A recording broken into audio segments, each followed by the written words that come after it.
Hello student, जय हिंद। कैसे आप सभी?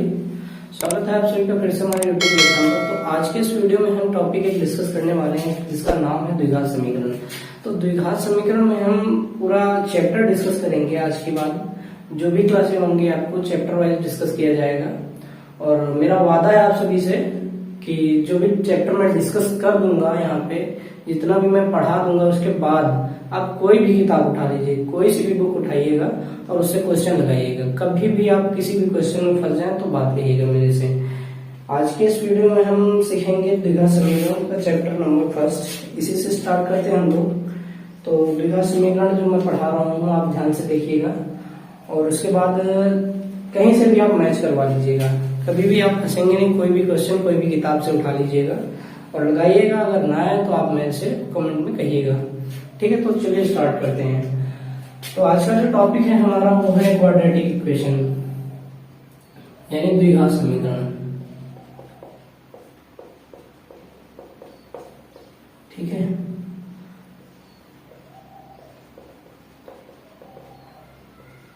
क्वाड्रेटिक इक्वेशन, द्विघात समीकरण आज का टॉपिक है। तो चलिए इसमें सीखते हैं द्विघात समीकरण होती कैसी है। द्विघात समीकरण होती है ax square plus bx plus c equal to 0।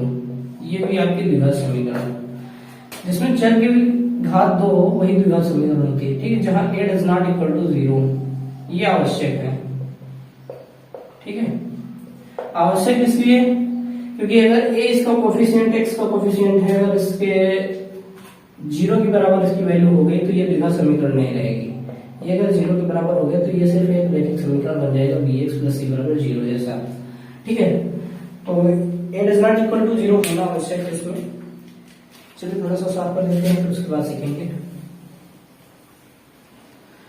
तो मेरे पास है द्विघात समीकरण ax square plus bx plus c equal to 0, ठीक है? तो इसमें सीखेंगे क्या?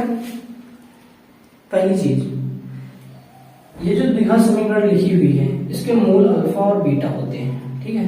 अल्फा और बीटा, अल्फा और बीटा जो है इसके मूल हैं। अब अल्फा बराबर क्या होता है?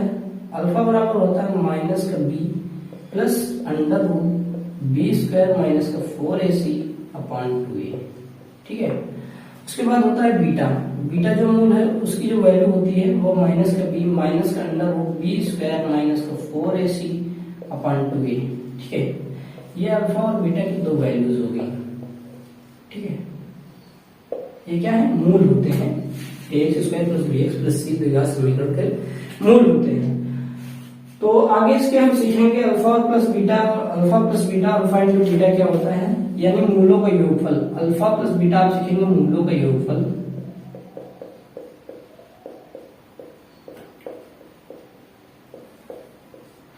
एक्चुअली में लिखना आपको इसके नीचे ही है, मेरा बोर्ड छोटा होने के कारण आप लोग नीचे ही कॉपी में नोट करते जाइएगा। अपने नोट साथ में बनाइएगा, आसानी होगी आपको क्वेश्चन सॉल्व करने में।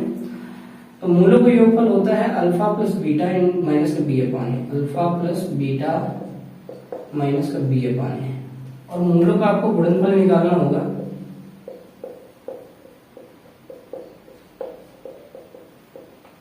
मूलों का गुणनफल जो होता है वो होता है अल्फा इंटू बीटा सी अपॉन ए, ठीक है?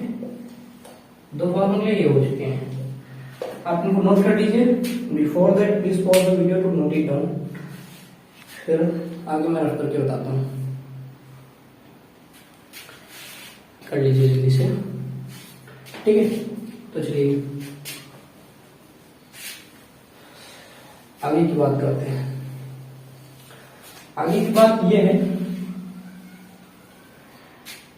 कि मूलों का अंतर, आप जो लोग कभी अंतर नहीं पढ़े होंगे, मैंने देखा है काफी सारे बच्चों को मूलों का अंतर नहीं पता होता है, तो मैं वो बता देता हूँ आपको। मूलों का अंतर होता है अल्फा माइनस का beta equal to under root d upon a. ये होता है मूलों का अंतर। ये भी एक फार्मूला, इंपॉर्टेंट फार्मूला से लगा लीजिएगा, इससे क्वेश्चन बन जाता है एग्जाम में, डिफेंस एग्जाम में इससे क्वेश्चन बन जाता है, ठीक है? तो अल्फा माइनस बीटा बराबर डी अपॉन डी, जहां पर डी क्या है? डी है आपका विविक्तकर, विविक्तकर, ठीक है, एक विविक्तकर होता है d बराबर बी स्क्वायर माइनस 4ac, आपको मैं भी बताता हूँ, ठीक है। अब इसके बाद हम सीखने वाले हैं, मूल कैसे होते हैं, रियल होते हैं, अवस्थिक, वास्तविक, सभी जानेंगे इसके बारे में। तो नेचर ऑफ रूट सीखने वाले इसके बाद आप इसको नोट कर लीजिए, ये इंपॉर्टेंट फार्मूला है, ठीक है। नेचर ऑफ रूट्स में हम पहले ही बात करेंगे, चलिए देखते हैं nature of roots. Nature of roots यानी मूलों के गुण, ठीक। अगर बी स्क्वायर माइनस 4ac जो है इज ग्रेटर देन 0 यानी पॉजिटिव वैल्यू दे रहा हो, जब पॉजिटिव वैल्यू दे रहा होगा तो रूट्स कैसे होंगे आपके, रूट्स होंगे आपके वास्तविक व असमान, वास्तविक व असमान, ठीक। यानी रियल एंड डिस्टिंक्ट जो भी आपके रूट्स होंगे, बी स्क्वायर माइनस 4ac अगर पॉजिटिव वैल्यू दे रहा है यानी ग्रेटर देन 0 है, तो आपके रूट्स जो होंगे वो होंगे वास्तविक और समान, ठीक है, असमान, सॉरी, वास्तविक और असमान होंगे, रियल एंड डिस्टिंक्ट। अगर बी स्क्वायर माइनस 4ac की जो वैल्यू आ रही है, बी स्क्वायर माइनस 4ac अगर आपकी वैल्यू लेस देन 0 है यानी निगेटिव वैल्यू आ रही है आपके पास, निगेटिव वैल्यू जब आएगी तो इसके लिए जो होंगे रूट्स, इसके जो नेचर होंगे रूट्स के, वो होंगे इमेजरी यानी काल्पनिक, सॉरी काल्पनिक व असमान, ठीक है। बी स्क्वायर माइनस 4ac अगर 0 से छोटा है तो इसके रूट्स क्या होंगे, काल्पनिक व असमान होंगे, ठीक है। इसके बाद अगर बी स्क्वायर माइनस 4ac आ जाए, माइनस 4ac इक्वल टू 0 के बराबर हो जाए तो क्या वैल्यू देगा, वास्तविक व समान वैल्यू देगा, वास्तविक व समान, ये वैल्यू देगा आपको, वास्तविक व समान, ठीक है। क्या सीखा हमने, नेचर ऑफ रूट्स में यही होता है कि बी स्क्वायर माइनस 4ac जो विविक्तकर इसका है, इसी को बोलते हैं बी स्क्वायर माइनस 4ac, यही d है, इसे d बराबर बोलते हैं, आप d लगा लीजिएगा, d बराबर होता है बी स्क्वायर माइनस 4ac, ठीक है। ये विविक्तकर अगर जो निकालोगे आप, अगर पॉजिटिव है तो वास्तविक व असमान इसके रूट्स होंगे, और उसके बाद आएगा b square minus 4ac less than 0 negative है, काल्पनिक व असमान रूट्स होंगे। अगर बी स्क्वायर माइनस 4ac अगर 0 के बराबर होगा तो वास्तविक व समान इसके रूट्स होंगे। तो इसके बाद हम लोग क्या सीखेंगे, चलिए आगे देखते हैं। Before that please pause the video to note it down, okay.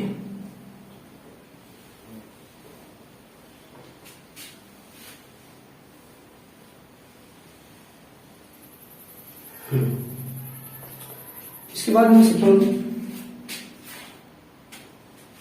हाँ एक और है, अगर बी स्क्वायर माइनस 4ac ये पूर्ण वर्ग हो जाए, पूर्ण वर्ग, समझ रहे हैं आप, पूर्ण वर्ग यानी जैसे 4 आ जाए, 4 का √2 निकलता है, नहीं 2 बाहर आ जाता है, √4 पूर्ण वर्ग बन जाए, जैसे 4 हो, 16 हो और उसके बाद 64 हो, ऐसे ही, ठीक, पूर्ण वर्ग हो जाएगा।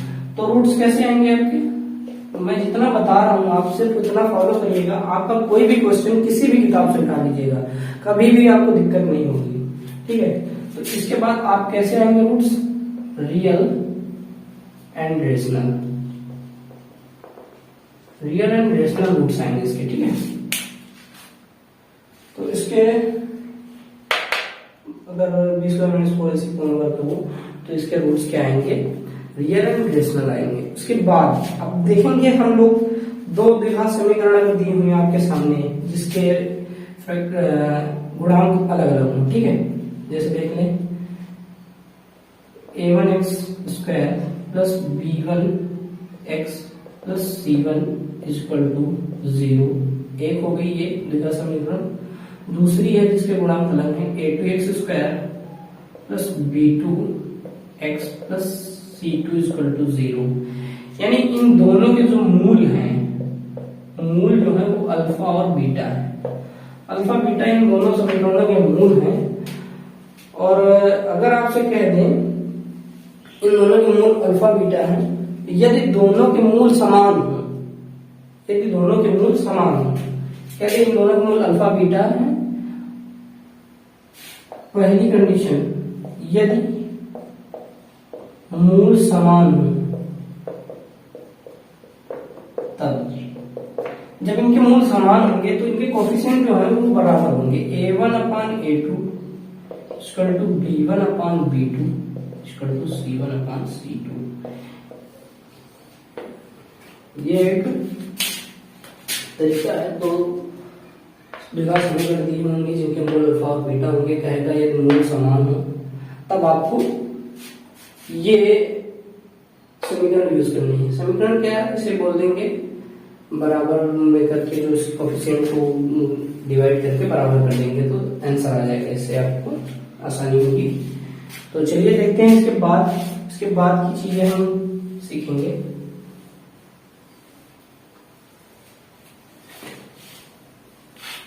ठीक है, एक मिनट। इसके बाद हम सीखेंगे द्विघात समीकरण का बनाना। द्विघात समीकरण हम लोग कैसे बनाते हैं वो सीखेंगे। तो चलिए स्टार्ट करते हैं, कैसे सीखते हैं, कैसे बनेगी द्विघात समीकरण। जब आपको दिए हो, मूल दिए हो, आपको द्विघात समीकरण बनानी है तो कैसे बनाएंगे। चलिए लिख लीजिए आप द्विघात समीकरण का बनना।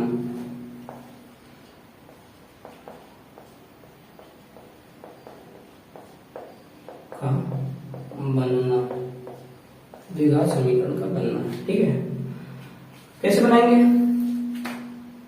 द्विघात समीकरण। आप मूलों से ऐसे बनाएंगे, जो जब मूल दिए हो, जब भी आपको कभी मूल दिया हो तो द्विघात समीकरण ऐसी होती है। एक एक्स स्क्वायर माइनस मूलों का योगफल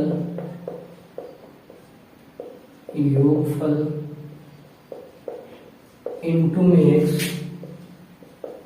प्लस मूलों का गुणनफल।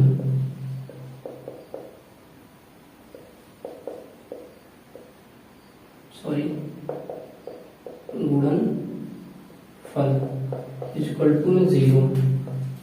ये होगी आपकी द्विघात समीकरण जब भी आपको मूल दिए होंगे। लंबा चौड़ा ना लिख के आप अल्फा और बीटा को लिख लेंगे, जैसे x square minus alpha plus beta into x plus alpha into beta equal to 0। ये होगी आपकी समीकरण। द्विघात समीकरण आपकी यही होगी। ऐसे ही द्विघात समीकरण बनाएंगे जब भी आपको मूलों का योगफल और मूलों का गुणनफल निकाल के समीकरण बनानी होगी। ठीक है, अब आपसे कभी कभी कह देगा कि क्वेश्चन में पूछा जाएगा कि द्विघात समीकरण, एक द्विघात समीकरण है जिसका मूल 2 प्लस आई है, तो द्विघात समीकरण बनाइए। नोट कर लिया आपको, जल्दी से नोट कर लीजिएगा। एक द्विघात समीकरण बनाइए जिसका एक मूल 2 प्लस आई है। ऐसे क्वेश्चन आएगा, एक द्विघात समीकरण बनाइए जिसका एक मूल 2 प्लस आई है। आयोटा यानी कि जो इमेजिनरी नंबर में हम लोग पढ़ते हैं आयोटा, जिसका एक मूल आई है। आपको दिया होगा सिर्फ एक मूल, आपको दूसरा मूल फाइंड आउट करना होगा। फाइंड आउट करने के लिए क्या करेंगे, डायरेक्ट इसका संयुग्मी निकालेंगे। संयुग्मी अपोजिट बोलेंगे संयुग्मी, डायरेक्ट इसका संयुग्मी निकालेंगे। कैसा आ जाएगा, एक मूल तो आपको दिया यानी अल्फा दिया हुआ है आपके पास 2 प्लस आई। ठीक है, आपको बीटा पता करना है। बीटा कैसे पता करेंगे, इसका डायरेक्ट संयुग्मी कर देंगे। 2 प्लस आई का संयुग्मी होगा 2 माइनस का आई। आप कभी ये नहीं करेंगे, जैसे कि कभी कभी दिया होगा माइनस का 2 माइनस का आई दिया हो तो आप इसको प्लस का 2 प्लस का आई कर दें, ये नहीं करेंगे। आपको इसका संयुग्मी निकालना है यानी आयोटा का, आपको रियल वैल्यू निकालनी नहीं है। ठीक है, इसका इस पार्ट को चेंज करना होता है। ठीक है, आयोटा वाली वैल्यू को चेंज करना होता है, उसका आयोटा का साइन चेंज करना होता है। प्लस हो तो माइनस, माइनस हो तो प्लस कर देते हैं। ठीक है, आपको 2 मूल मिल गए। अब इनसे आपको समीकरण एक बनानी है। तो समीकरण आप पढ़ चुके हैं, x square minus alpha plus beta into x. देखिए आप जब भी कभी पहली बार सवाल लगाइएगा जब भी पहली बार सवाल लगाते हैं आपको लिखना पड़ेगा, हमेशा सूत्र आप लिखेंगे तो आपको याद हो जाएगा, वो आपको रिकॉल होता रहेगा। Alpha into beta equal to 0। मैंने देखो पहली बार सवाल लगाया, देखिए मैंने सूत्र लिखा है, उसके बाद मैं इनको अप्लाई करूंगा, ठीक है। आप भी इनको हमारी तरह ही यूज करिएगा तो आपको जल्दी से आसानी से याद रहेगा। 2 प्लस आई अल्फा प्लस बीटा है, अल्फा की वैल्यू 2 प्लस आई और बीटा की वैल्यू 2 माइनस का आई, ठीक है। प्लस लगा हुआ है तो बीच में प्लस लगाएंगे 2 माइनस का आई, ठीक है। उसके बाद ब्रैकेट लगा के x plus alpha into beta, alpha की वैल्यू है 2 इंटू आई, 2 प्लस आई सॉरी, और उसके बाद बीटा की वैल्यू जो है वो 2 माइनस का आई, 2 माइनस का आई, ठीक है। उसके बाद जो दिया वो बराबर में 0, ठीक है। ऐसे सॉल्व करेंगे आप, और उसके बाद करना क्या है, आपको सॉल्व कर लेना, बस सिंप्लीफाई कर लेना इसको। अब देखिए माइनस से आई प्लस से आई कट गया जाए, प्लस आई माइनस आई से कट गया, बचा अंदर कितना एक्स स्क्वायर माइनस का 4x, एक्स का इधर मल्टीप्लाई हो जाएगा 4 हो जाएगा, ठीक है। उसके बाद 2 प्लस आई 2 माइनस का आई, यानी a plus b a minus का बी, ए स्क्वायर माइनस का बी स्क्वायर फॉर्मूला लगा देंगे, ए स्क्वायर माइनस का बी स्क्वायर करेंगे, ए स्क्वायर करेंगे तो आएगा 4, ए स्क्वायर माइनस का बी स्क्वायर करेंगे, आई स्क्वायर की वैल्यू माइनस का 1 होती है, 4 माइनस का 1 बचेगा कितना 3, 0 के बराबर हो जाएगा। ये आएगा एक्स स्क्वायर माइनस का 4x प्लस का 3 इक्वल टू 0। एक तुम्हारे पास ये जो समीकरण है वो द्विघात समीकरण बन गई है, द्विघात समीकरण आपकी ये द्विघात समीकरण बन चुकी है।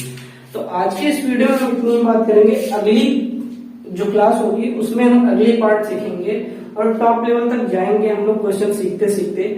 तो चलिए आज की क्लास को यहीं पर एंड करते हैं, और अगर आप लोग इस चैनल पर नए हैं और हमारी क्लास अच्छी लगी हो तो do like and share among your friends and subscribe my channel. नई क्लास के जो भी वीडियोस होंगे उनके अपडेट के लिए आपको बेल आइकन को प्रेस करना होगा और मेरे चैनल को सब्सक्राइब करना होगा, ठीक है। तो चलिए मिलते हैं नेक्स्ट वीडियो में, आज के लिए बस इतना है। Thank you all.